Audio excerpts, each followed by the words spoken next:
Hello guys, আজ তোমাদের নিয়ে যাব কলকাতার সবথেকে বড় সিদ্ধিবিনায়ক গণেশ মন্দির, যেটা আছে 48B মুক্তারামবাবু স্ট্রিট, কলকাতা। এবার বলি কিভাবে যাবে। এই মন্দিরে যেতে হলে মেট্রো ধরে যদি যায় তবে নামতে হবে metro MG road station, Mahatma Gandhi road. আর বাসে করে আসতে হলে রাম মন্দির বা জোড়াসাঁকো স্টপেজে নামতে হবে, এবং যারা গাড়ি নিয়ে আসবে তাদের গাড়ি রাখার খুব ভালো ব্যবস্থা আছে, বিনা পয়সা। যাই হোক, মন্দিরটা দেখো, একদম পুরো রাজপ্রাসাদের মতো সিদ্ধিবিনায়ক মন্দির, মার্বেল প্যালেসের একদম গায়ে অবস্থিত। মহারাষ্ট্রের গণপতি বা গণেশের যেরকম মন্দির দেখা যায় সেরকম এই মন্দিরটা।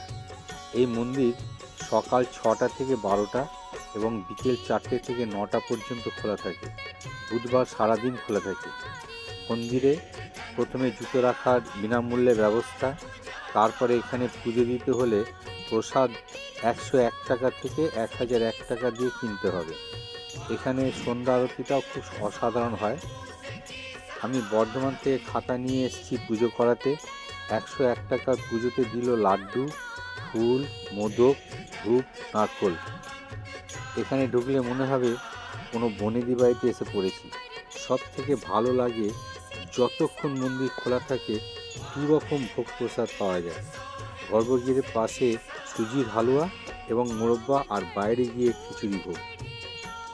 এইবার এই মন্দিরের ইতিহাস বলছি। 60-এর দশকের কথা।